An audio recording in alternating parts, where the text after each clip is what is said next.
ასეთი PR კომპანიებისათვის. რა გახდა 21 მილიონი ლარი, რომ საქართველოს ვერ ჩაატაროს ხელმოხის ვადამდელი არქივები. თუ საინტერესო ძალიან საინტერესო საკითხია, როგორც ქუთაისის დეპუტატი იყო ხალხოსნობის განდებოდა, შეუძლია მერიაში აიღოს ეს დოკუმენტები, ჩაატაროს გარკვეული მოკვლევა და მოახსენოს საზოგადოებას იყო თუ არა ზექიდო გიგაცურეთ რომ ეს ესეა. Dacă mă საინტერესო ინფორმაცია გავლენად ფერთხარ საქმის კურსში სახები იყო საერთაშორისო ორგანიზაციებიდან ერთ მონაკვეთს მოწყობის არა მე სამწუხაროდ ხა არ მინდა გადაუზუსტებელი ინფორმაცია მივაწოდო ჩვენს ტელემაყურებელს მაგრამ ბუნებრივია დავინტერესები ამ საკითხით და მოვიკითხავ რა მდგომარეობა არის სხვა შორის ის რომ ერთხელ გაკეთებული საქმე ორჯერ და სამჯერ გასაკეთებელი ხდებოდა ამასთან დაკავშირებით მე არაერთხელ გამომითქვამს ხოლმე ჩემი დამოკიდებულება ზოგჯერ ხმამაღლა და ზოგჯერ ასე ვთქვათ დახურული კარს მიღმა რაც შეეხება არჩევნებს მე კიდევ ერთხელ მინდა ხაზი გაუსვა აბსოლუტურად მართალი გზანდება ეს პატივცემული ბატონი რომელმაც ახლა დარეკა რა გახდა ის თანხა რომელიც არჩევნების ჩატარებას სჭირდება აქ თანხაზე არ არის ლაპარაკი ეს ჩვენ ყველამ ძალიან კარგად ვიცით ჯერ ის რომ მილიარდი ნამდვილად არ სჭირდება არჩევნებს და 10 მილიარდის მიაცედი საქართველოსთან ერთ ქვეყანაში თუ მით უმეტეს წესი არ ჩაატარებ არჩევნებს ამაზე ორი აზრი არ არსებობს სხვა შორის ძალიან საინტერესო რეპლიკა დავიკითხე ბატონი პრეზიდენტის რომ კითხეთო ბიზნესმენებს რომ უნდათო არჩევნების ჩატარებაო ჩვენო წინა არჩევნებითო 1 მილიარდი დავკარგეთო წინა არჩევნებით კი არ დავკარგეთ 1 მილიარდი ინვესტიცია ჩვენ 1 მილიარდი ინვესტიცია და გაცილებით მეტი და რეალურად ქვეყნის უახლოესი განვითარების პერსპექტივა დავკარგეთ იმ აბსოლუტურად გაუცვლელი და უგუნური ნაბიჯებით რომელიც ჩვენმა ხელისუფლებამ გადადგა ჩვენი პრეზიდენტის ხელმძღვანელობით. ამიტომ აქ არ არის ლაპარაკი რომ არჩევნები აკარგინეთ ქვეყანას რამეს. ასეთ შემთხვევაში ევროპის სახელმწიფოებში ვადამდელი არჩევნები არასოდეს არ ჩატარდებოდა. ნორმალური არჩევნები ქვეყანას კი არ აკარგინებს, არამედ აძლევს სერიოზულ პერსპექტივას მით უმეტეს, როდესაც ქვეყანა იმყოფება იმ კრიზისში, რომელშიც იმყოფება და მე სრული პასუხისმგებლობით ვამბობ იმას, ეხლა სხვა შორის კიდევ ერთხელ მინდა ხაზი გაუსვა, იცით დღესაც ნახე შეხვედრა აბსოლუტურად საარჩევნო შეხვედრა პრეზიდენტის. და ალბათ ამეთანხმებით ახლა თქვენ ტელევიზიის პროფესიონალი ბრძანდებით და სრულიად ნათელია ის რომ თუ შეადარებთ უბრალოდ ახლა შეიძლება თქვენს გააკეთოთ ეს ამოიღოთ წინა საარჩევნო კადრები დაწყებული განლაგებით როგორც ხედან მსმენელები რა თემებია და ასე შემდეგ და ეს ტექნოლოგია მეტნაკლებად ყველამ ვიცით პრეზიდენტის საარჩევნო კამპანია დაწყებულია და მე ვფიქრობ რომ არ არის გამორიცხული რომ პრეზიდენტმა მიიღოს გადაწყვეტილება საპარლამენტო არჩევნების დანიშნვასთან დაკავშირებით, მაგრამ ვაცხადებ სრული პასუხისმგებლობით.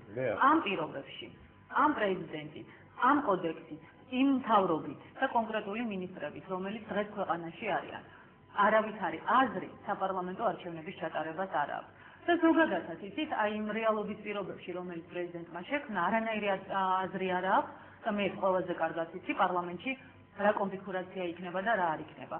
მე პირადად დარწმუნებული ვარ იმაში, რომ ქვეყანა ძალიან მალე სჭირდება მხოლოდ და მხოლოდ საპრეზიდენტო არჩევნები, მაგრამ მანამდე ბუნებრივია, როგორც გითხარით, საჭიროა კოორდინირება, თავისუფალი მედია, ქვეყნის მომზადება და ძალიან მნიშვნელოვანია, რომ საზოგადოების თითოეულმა წევრმა არ აქვს ამას მნიშვნელობა, მას ნინო ბურჯანაძე მოსწონს, სხვა მოსწონს, არ მოსწონს, აქ არის ერთი რამ.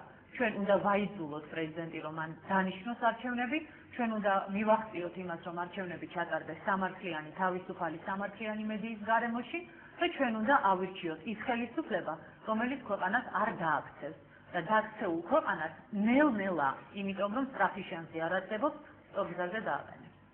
დიდი გაზმა, როგორც გაყოლებელი შემოვიყანოთ, გისმენთ ბატონო, დიახ ეთერში ხარ? გისმენთ. ნინო. თუ შეიძლება მე კონკრეტულად გამცეთ პასუხი ეს კითხვაზე.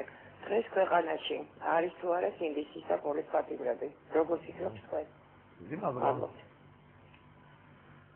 დიდი მადლობა. პოლის პატიმრების განმარტება სხვადასხვა და მე ბევრ ადამიანთან დაკავშირების მომისმენია ხოლმე იგივე ოპოზიციონერების მხრიდან კონკრეტული განმარტებები პოლის პატიმრებთან დაკავშირებით, თუმცა ნამდვილად უნდა გითხრათ გულწრფელად რომ ხშირ შემთხვევაში ჩემი მოსაზრებები ბევრი მათგანის მოსაზრებას არ ეთანხმებოდა, მაგრამ მე შემიძლია ერთი მაგალითი მოგიყვანოთ, რომელიც ნამდვილად არ არის კონკრეტული, ესე ვთქვათ, პოლის პატიმრის ჩარჩოებში ადეკვატურად ჩამჯდარი და ყველა ფორმალური მონაცემით ნამდვილად ამ ადამიანს პოლის პატიმრს ვერ დაარქმევ. მე მყავს ხედელობაში ბატონი რამიშვილი, რომელიც თავის დროზე კონკრეტული სისხლის სამართლის ბრალდებით იყო ციხეში ჩასმული და მე ვთვლიდი, რომ იმ კონკრეტული დანაშაულისათვის მას სასჯელი უნდა მოეხადა, მაგრამ რომელსაც დღეს მოხდილი აქვს სასჯელის ნახევარზე მეტი, რომელსაც ციხის ადმინისტრაცია ახასიათებს დადებითად, მაგრამ რომელსაც კონკრეტული ადამიანები საკუთარი აკვიატების გამო ელემენტარულად არ ანთავისუფლებენ, იმიტომ რომ ეხლა ერთია მე ჩემი პირადი სიმპათია თუ ანტიპათია მაქვს ამ ადამიანის მიმართ, მაგრამ ის არის ძალიან ნიჭიერი ჟურნალისტი.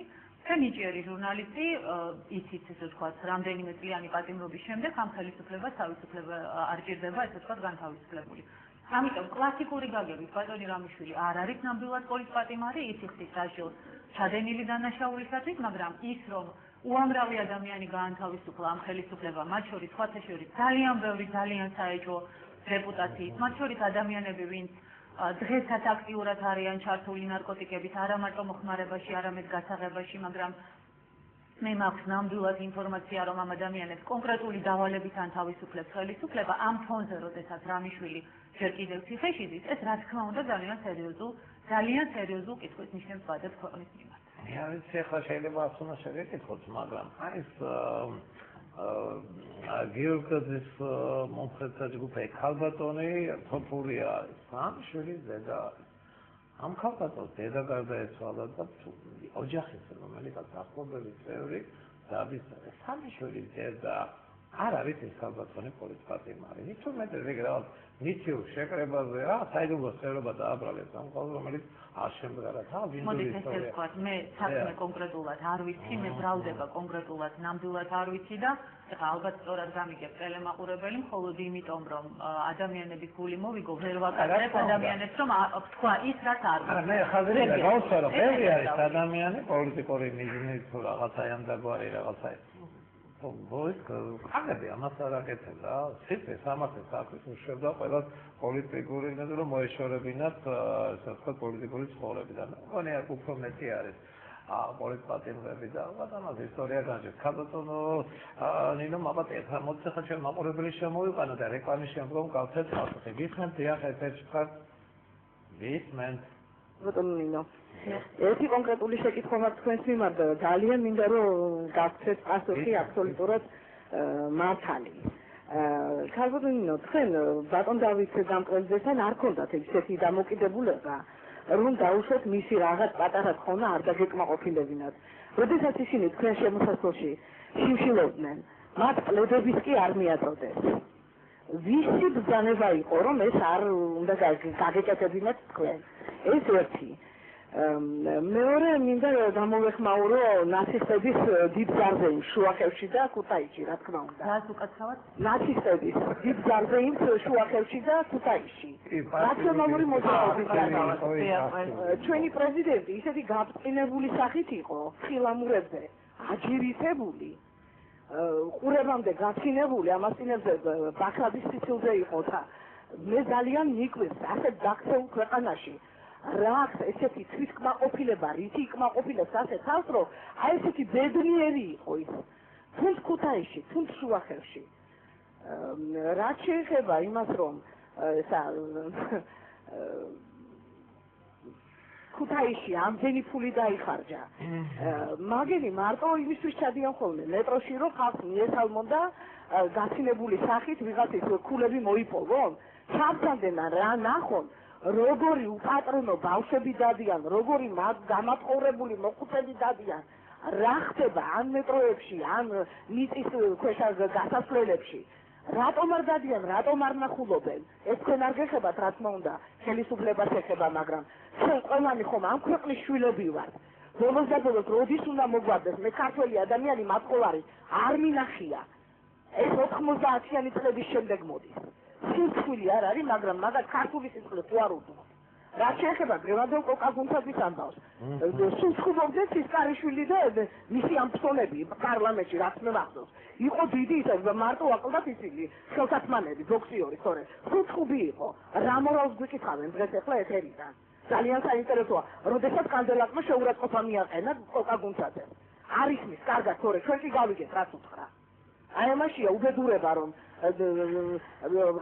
მარტო თავისას ხედავენ, სხვას არ ხედავენ არაფერს. ქალბატონო ძალიან დიდი ბატონო. მე ხარ ვიცი.